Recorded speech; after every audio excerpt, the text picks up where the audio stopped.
Queridos, a lição número 17, ela tem como tema, título, uma pergunta: tudo ou nada?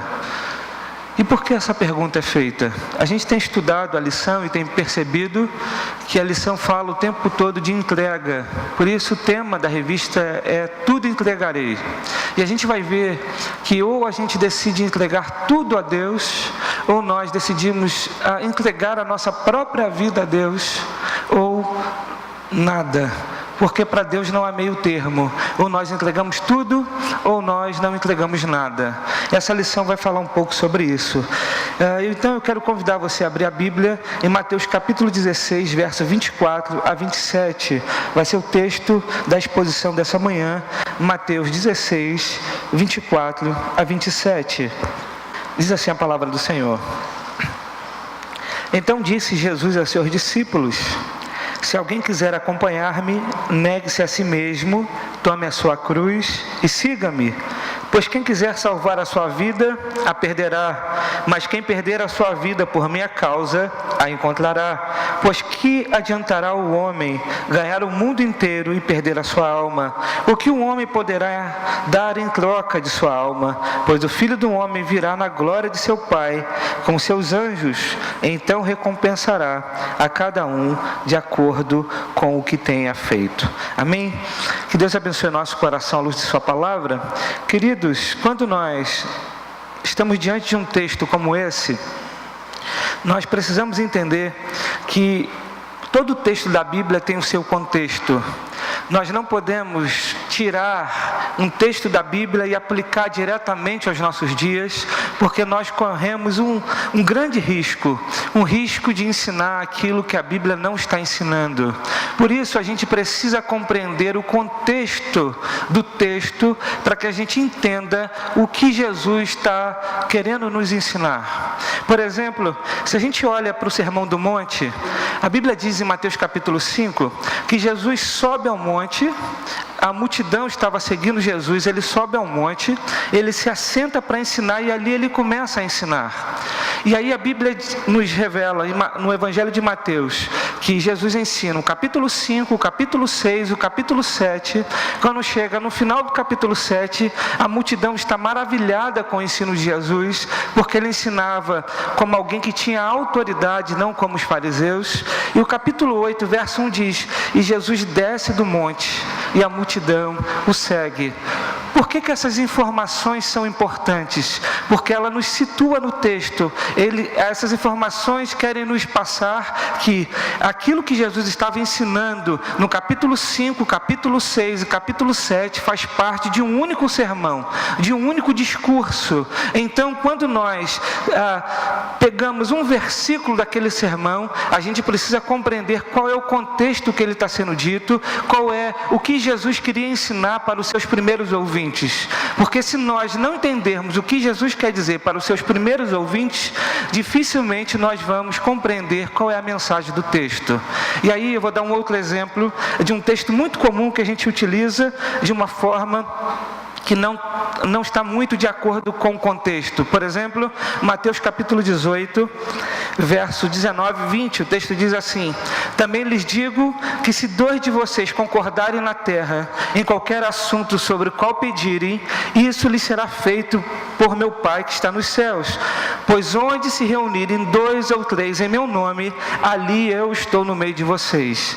Quando a gente escuta esse texto, geralmente a gente usa ele para oração e para culto. A gente diz o seguinte: quando a gente concorda na oração, Deus nos dá aquilo que a gente pede. E quando 2 ou mais estão reunidos, Deus se faz presente, Jesus se faz presente. A gente sempre utiliza esse texto para oração e culto. Mas quando a gente olha para o contexto, a gente percebe que Jesus está falando de disciplina nesse texto. Olha como é diferente. Porque Jesus, no capítulo 18, ele vem nos ensinando como nós devemos lidar com o pecado do nosso irmão. E aí ele vem dizendo qual é os passos da igreja para a disciplina. E aí quando chega o último passo, ele diz: trate o irmão como pecador e publicano.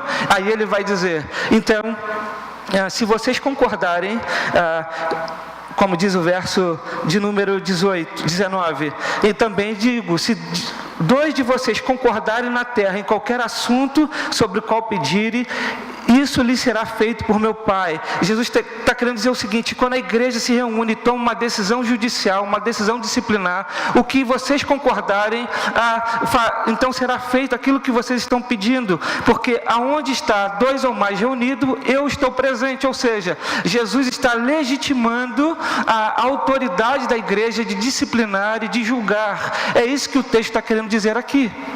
Então, por isso é importante a gente entender o contexto, para que a gente possa absorver a mensagem, absorver a informação, aquilo que Jesus quis ensinar com a sua palavra, com o seu ensino. E também não é diferente desse texto que nós acabamos de ler. Mateus capítulo 16, quando Jesus diz, no verso 24, se alguém quiser me acompanhar-me, negue-se a si mesmo, tome a sua cruz e siga-me. Existe um contexto. E que contexto é esse? Jesus está num diálogo com Pedro e Jesus está exortando a Pedro. Por quê? Porque o capítulo 16 de Mateus é um capítulo que mostra para nós que Pedro reconhece em Cristo que ele de fato é o Messias. Pedro diz para Jesus o seguinte: tu és o Cristo, o Filho do Deus vivo. E Jesus vira para Pedro e diz: Pedro, tu és Petros, tu és pedra, e sobre esta pedra, sobre esta afirmação, eu edificarei a minha igreja, e as portas do inferno não prevalecerão contra a minha igreja. O diálogo continua, e Jesus vira para os discípulos e diz: olha, mas é necessário que eu vá para Jerusalém, para que eu sofra na mão dos líderes religiosos e morra, mas ao terceiro dia eu estarei indo à frente de vocês na Galileia, mas ao terceiro dia eu ressuscitarei. Pedro vira para Jesus, chama ele à parte e diz: não, Senhor, isso não vai acontecer contigo, que Deus tenha misericórdia de você. E Jesus então exorta Pedro e diz: apartai-vos de mim, Satanás, para trás de mim, Satanás, porque tu és pedra de tropeço, você pensa nas coisas dos homens, mas não nas coisas de Deus. E aí ele então emenda o discurso, ele diz: se alguém quiser vir após mim, negue-se a si mesmo, tome a sua cruz e me siga. Então essa palavra de Jesus tem um contexto, para que a gente entenda o que Jesus quer dizer em negar a si mesmo e tomar a sua cruz. A gente precisa então compreender esse diálogo. Por quê, querido? Porque Pedro, ele não aceita as palavras de Jesus. Jesus diz que vai morrer e Pedro não aceita as palavras de Jesus. É interessante porque Pedro tinha acabado de confessar que Jesus era o Messias. E na mesma conversa, Pedro vira para o Messias e diz: espera aí, você é o Messias, mas você não sabe muito bem o que você quer. Você é o Messias, mas você não sabe muito bem, você não está muito certo da tua vontade. Não é esse o caminho. Você não tem que ir para Jerusalém morrer. Espera, que Deus tenha misericórdia de você. Então o que Pedro está fazendo com Jesus é, ao mesmo tempo que ele reconhece que ele é o Messias, Pedro está dizendo o seguinte: daqui por diante, Jesus, teu plano não é muito bom, me segue que o meu plano é melhor. Por isso Jesus diz: para trás de mim, Pedro. Jesus quer dizer o seguinte: é eu que estou na tua frente, é eu que te lidero, você me serve, você me segue, é eu que estou, eu que sei qual é a vontade do Pai, não é você que sabe a vontade do Pai. Por isso Jesus diz: você agora é uma pedra de tropeço, porque antes Jesus disse: tu és a pedra. Veja como é que tem a ver o contexto naquilo que Jesus está dizendo. Antes Jesus diz: tu és Petros, tu és a pedra. Agora Jesus diz: tu és a pedra de tropeço, porque Pedro está se opondo à vontade do Pai. Pedro está se opondo ao projeto de Jesus. Pedro está se opondo ao projeto redentor de Deus, porque Jesus precisava ir para a cruz. Jesus precisava morrer por nós. E aí, querido, por que Pedro faz isso? Pedro faz isso porque ele estava pensando muito mais nele do que na vontade de Deus. É interessante, J. Carson vai dizer o seguinte: A vontade firme e o coração ardente de Pedro, ligados com sua ignorância, produzem arrogância um tanto chocante. Ele confessa que Jesus é o Messias e depois fala de maneira que sugere que ele conhece mais a vontade de Deus que o Messias. Veja, Pedro é arrogante na sua palavra. E ele é arrogante porque ele estava mais preocupado com ele mesmo do que com as coisas de Deus. O que Pedro pensou aqui foi: se Jesus morrer, o que será de nós? O nosso projeto está pautado e baseado nele. A nossa esperança está pautada e baseada nele. É ele que veio para ser o nosso rei. É ele que veio para ser o nosso libertador. E agora, se ele vai para Jerusalém e vai morrer, o que será de nós? Pedro está preocupado com ele, não com a vontade de Deus. Pedro esqueceu algo importante nessa exortação. Pedro esqueceu que ele estava diante de Jesus, e Jesus não era um simples homem. Jesus era aquele que abriu mão da glória e veio ao mundo. Jesus era 100% homem, mas também 100% Deus. Ele estava diante do Messias, o Cristo. E o Cristo é maior do que todos. O Cristo sabe o que ele estava dizendo. Pedro não sabia. E aí, queridos, Pedro se esquece de algo que João Batista não esquece. Porque João Batista diz, lá em João capítulo 3, 31, aquele que vem do alto está acima de todos. Aquele que vem da terra é terreno e fala estando na terra. Aquele que vem do céu está acima de todos. Pedro, por algum momento, se esqueceu de que Jesus estava acima de todos. Jesus repreende Pedro e diz: Pedro, para trás de mim, Satanás. Sabe por que Jesus fala assim para Pedro? Porque a proposta de Pedro é a mesma de Satanás de Mateus capítulo 4. O que Satanás promete a Jesus? Ele diz: Senhor, se tu prostrares e me adorares, eu te darei o reino. Eu te darei os reinos desse mundo. O que Pedro inconscientemente estava dizendo ao Senhor: Senhor, existe um outro projeto melhor que não precisa de dor e de sofrimento. Você pode conquistar o reino sem que você se entregue na cruz. Por isso Jesus diz para Pedro: afasta de mim, Satanás. Porque era necessário que Jesus morresse na cruz. Era necessário que ele fosse até o fim e morresse por nós. E aí, querido, Jesus emenda na sua frase e ele vai dizer: pois não pensas nas coisas de Deus, mas sim nas coisas dos homens. E aqui a gente aprende então, em primeiro lugar, que para seguir a Jesus, para ser discípulo de Jesus, é necessário pensar nas coisas de Deus e não nas coisas dos homens. Pedro, ele estava preocupado com ele mesmo. Ele estava preocupado com a sua segurança. Ele estava preocupado com a sua esperança. Ele estava preocupado de como seria a vida dele. E quando nós temos uma visão limitada da vida, quando nós olhamos a vida a partir de nós mesmos, nós não podemos ser discípulos de Jesus. Porque seguir a Jesus é olhar a vida a partir do reino de Deus. Seguir a Jesus é olhar para a nossa própria existência, para aquilo que está adiante de nós, a partir da perspectiva de Deus. Pedro estava olhando para aquela circunstância, para aquele momento, com um olhar extremamente humano. E o convite de Jesus para segui-lo é um projeto de vida que passa por um olhar que seja um olhar de Deus. E aí, querido, o que Pedro faz é o que todos nós fazemos. Nós de alguma forma tentamos ficar seguros nesse mundo. De alguma forma nós tentamos ter a mínima segurança. De alguma forma nós queremos ter garantias nesta vida.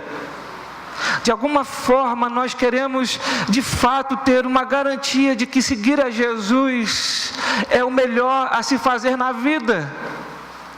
E quando nós queremos garantias para esta vida, nós já perdemos a possibilidade de seguir a Jesus, porque seguir a Jesus é abrir mão de garantias.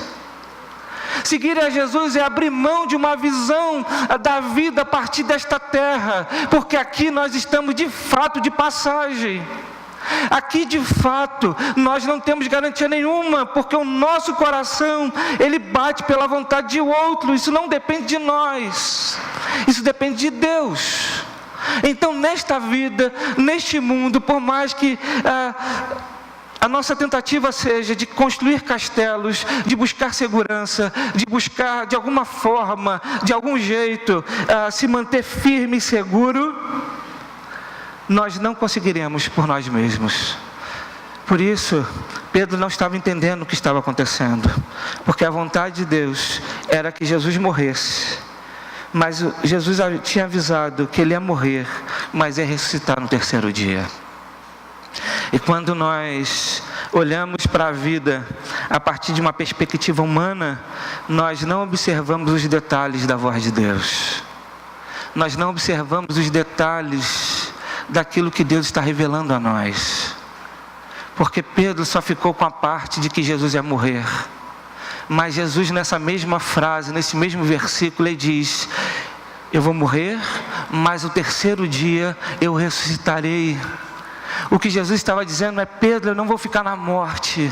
Pedro, eu vim para vencer a morte, eu vou adiante de vocês vivo. E Pedro não levou em consideração aquilo que Jesus estava dizendo. Por quê? Porque ele ia ter que ver o seu mestre morrendo e padecendo na mão dos líderes. E todos nós, quando estamos diante de uma situação onde essa situação vai promover dor, a gente quer evitar o tempo inteiro. Até o Caio é assim. O Caio essa semana estourou um monte de machucadinho na boca dele. E eu virava para ele e falava: filho, tá doendo? Tá. Vão no médico? Não. Mas filho, você vai ficar com essa dor? Vou. Porque ele ficou traumatizado, porque ele tomou ponto na cabeça. Recentemente foi no hospital. Falar de médico para ele agora é uma tortura. Vamos no médico? Não. Porque a gente é assim o tempo inteiro. Quando a gente está diante de um momento difícil, diante de uma circunstância difícil, diante de uma situação em que isso vai tirar de alguma forma o nosso conforto, a nossa segurança, a gente quer evitar o tempo inteiro.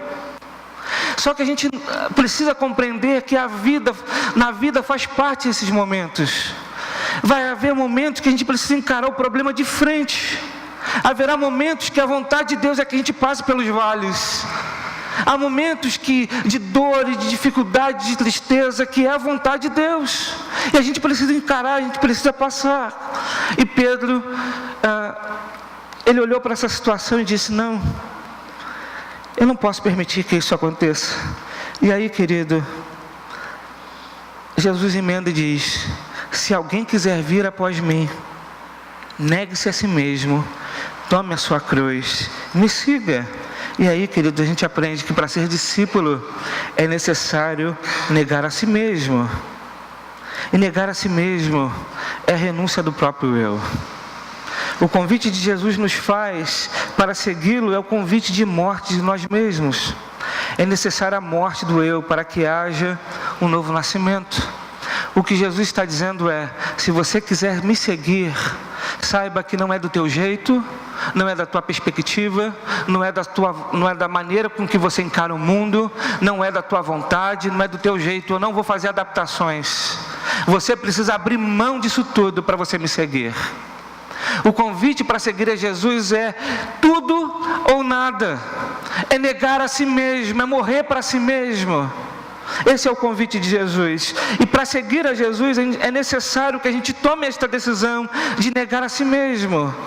E negar a si mesmo significa, querido, negar a sua própria bondade.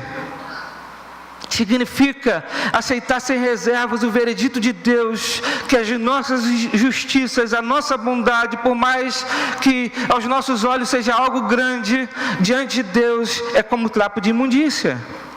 É aceitar que de fato eu não consigo agradar a Deus, eu não consigo seguir a Deus por mim mesmo.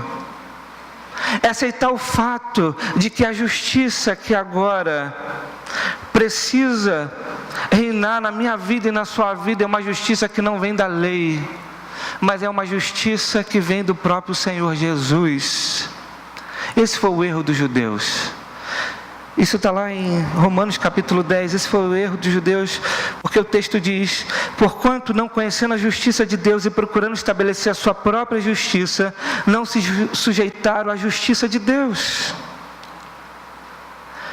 O que aconteceu com os judeus é porque eles negaram e rejeitaram o Messias, porque eles haviam estabelecido a sua própria justiça. E quando nós estabelecemos a nossa própria justiça diante de Deus, não há possibilidade de seguir a Jesus.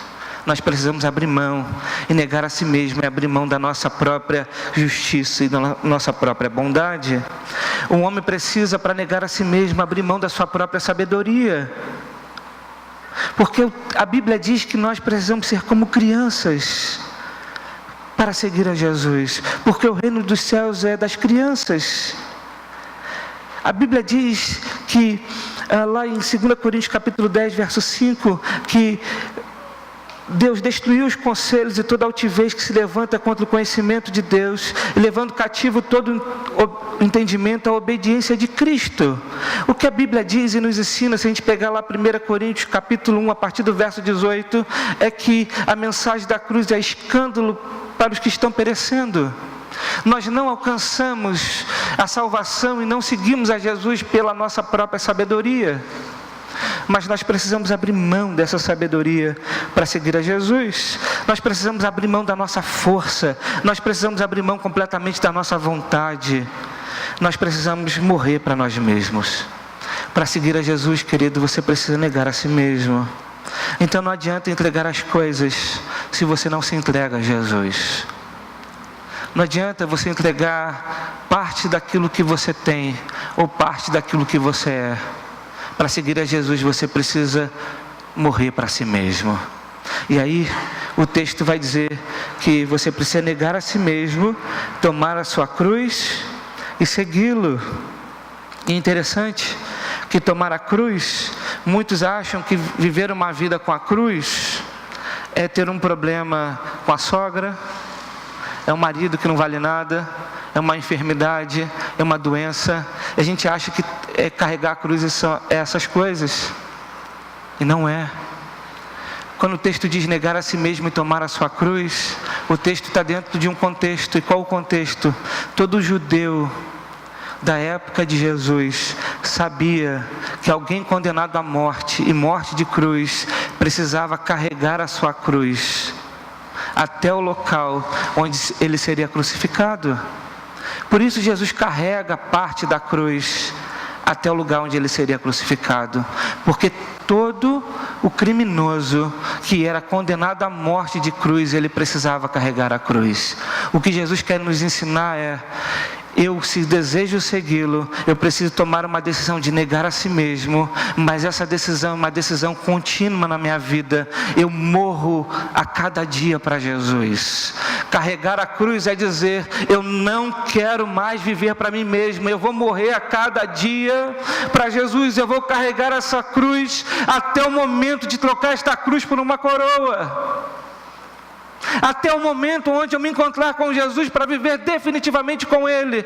Enquanto eu estiver nesse mundo como peregrino, eu carrego a cruz, e carregar a cruz é a morte de mim mesmo, é morrer a cada dia para Jesus, é entender que a cada dia eu diminuo mais para que Ele cresça na minha vida, é entender que a cada dia os meus pensamentos, a minha vontade, o meu sentimento, ele começa a se tornar muito próximo e muito parecido com a vontade, com o sentimento de Jesus.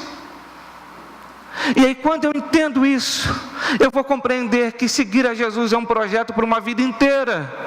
Não é apenas uma decisão que eu levanto a mão para Jesus. Você quer aceitar Jesus? Aceito. Opa, levantei a mão, estou garantido no céu, e vivo minha vida de qualquer forma, de qualquer maneira. Não. O chamado para seguir Jesus é um chamado de negação do próprio eu. Para seguir a Jesus, nós precisamos carregar a cruz. E carregar a cruz é dizer: eu vou morrer para mim mesmo, para viver para Jesus. Paulo, entendeu esse texto, e por isso ele diz em Gálatas 2, verso 20: já estou crucificado com Cristo, vivo não mais eu, mas Cristo vive em mim. A vida que agora vivo na carne, vivo pela fé do Filho de Deus, o qual me amou e se entregou a si mesmo por mim. Queridos, seguir a Jesus só é possível quando eu nego a mim mesmo. E quando eu carrego a cruz, uma cruz que simboliza para mim, para o mundo, que eu morri para mim mesmo, agora eu sou de Jesus.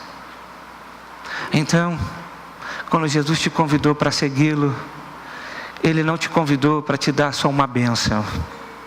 Ele não te convidou para dizer o seguinte: olha,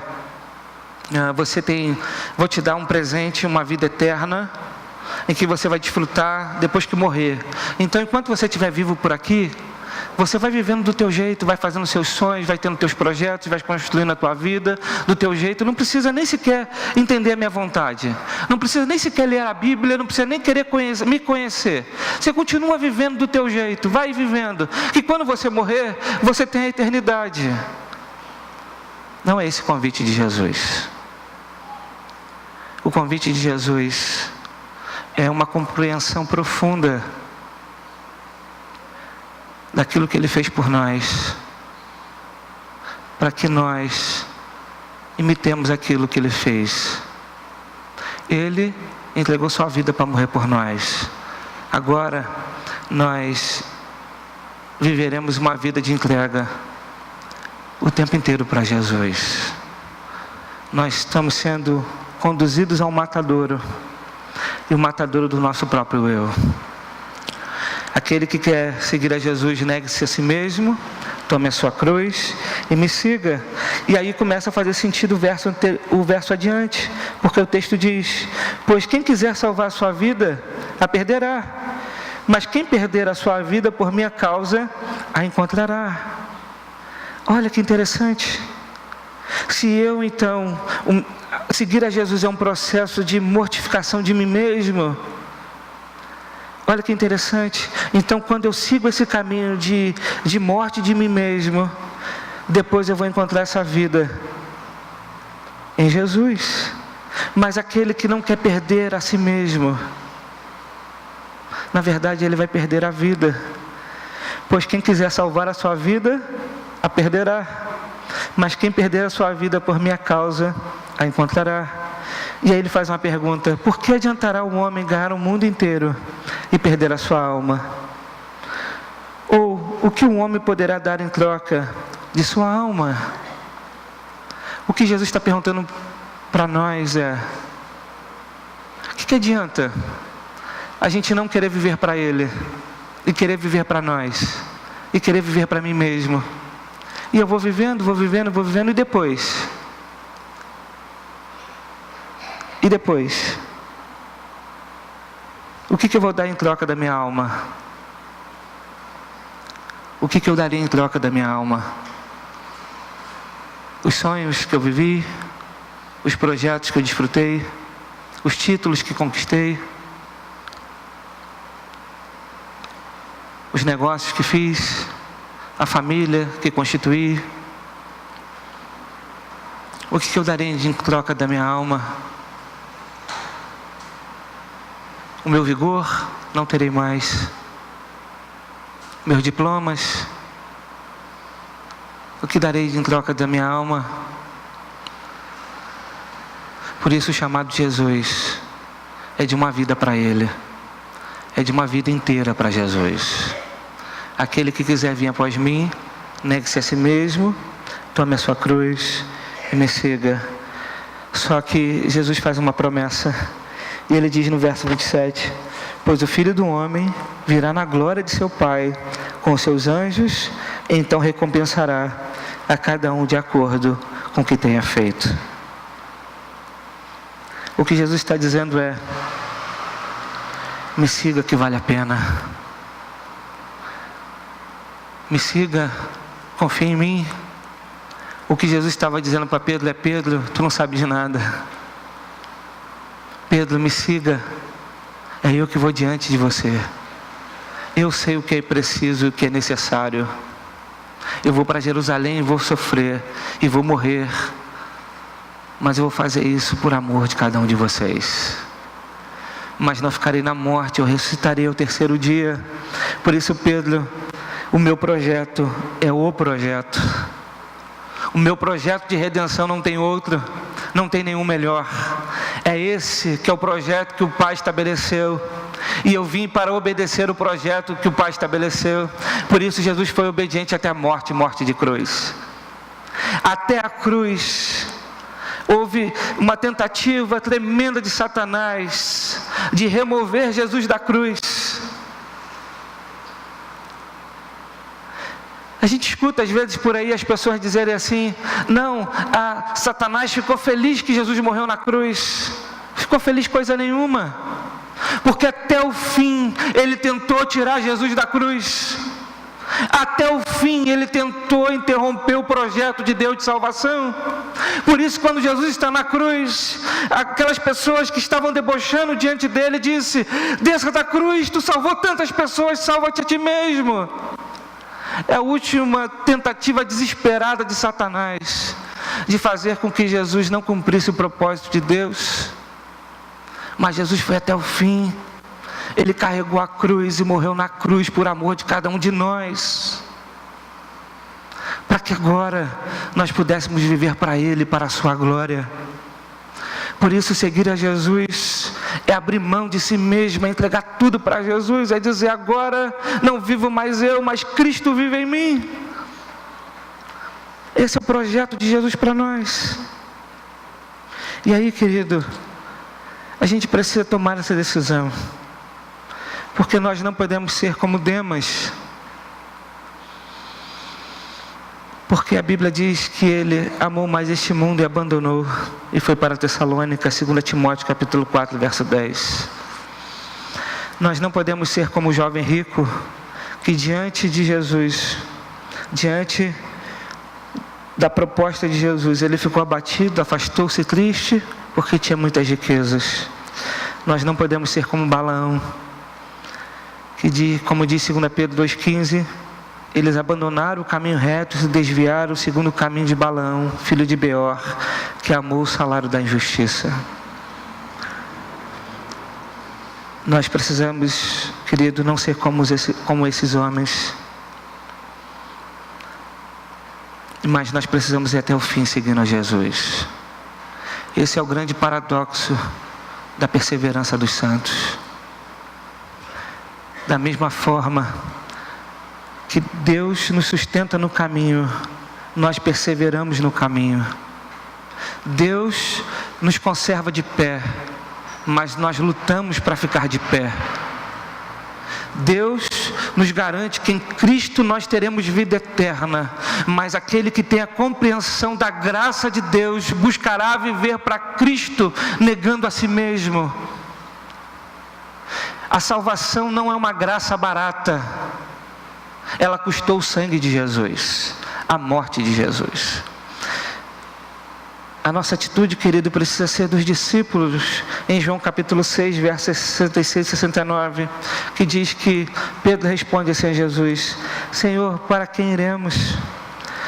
Só Tu tens palavra de vida eterna, nós cremos e sabemos que Tu és o Santo de Deus.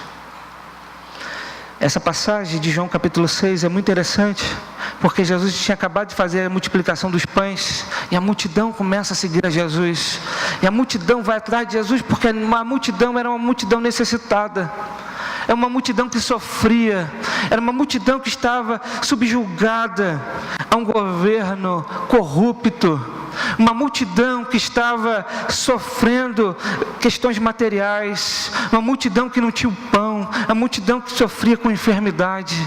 Olharam para Jesus e viu que Jesus dava pão, viu que Jesus fazia multiplicação de pães, viu que Jesus curava pessoas, e a multidão seguia. Por isso que essa proposta de cura, de prosperidade dá tanto certo e lota igreja, porque desde a época de Jesus a multidão carecia e precisava e seguia Jesus por causa dessas coisas. E Jesus vira para eles e diz: vocês estão me seguindo porque comeram o pão e ficaram satisfeitos. Vocês estão me seguindo não por causa de mim mesmo, mas vocês estão me seguindo por aquilo que eu faço por vocês.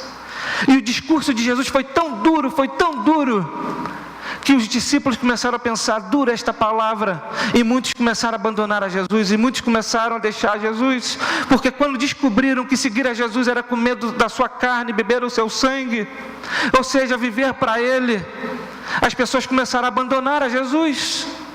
E Jesus vira para os seus discípulos e pergunta: vocês não querem ir também? E Pedro então responde: Senhor, para onde vamos? Só Tu tens palavra de vida eterna. Essa é a razão por que nós temos que seguir a Jesus. Para onde nós vamos sem Jesus? Nós ficaremos perdidos nesse mundo, porque só Jesus é o caminho, a verdade e a vida. Sem Jesus nós estamos perdidos. Então seguir a Jesus é um projeto de vida, é uma negação do eu e uma morte diária de mim mesmo, porque eu carrego a cruz até o dia que Ele me der uma coroa.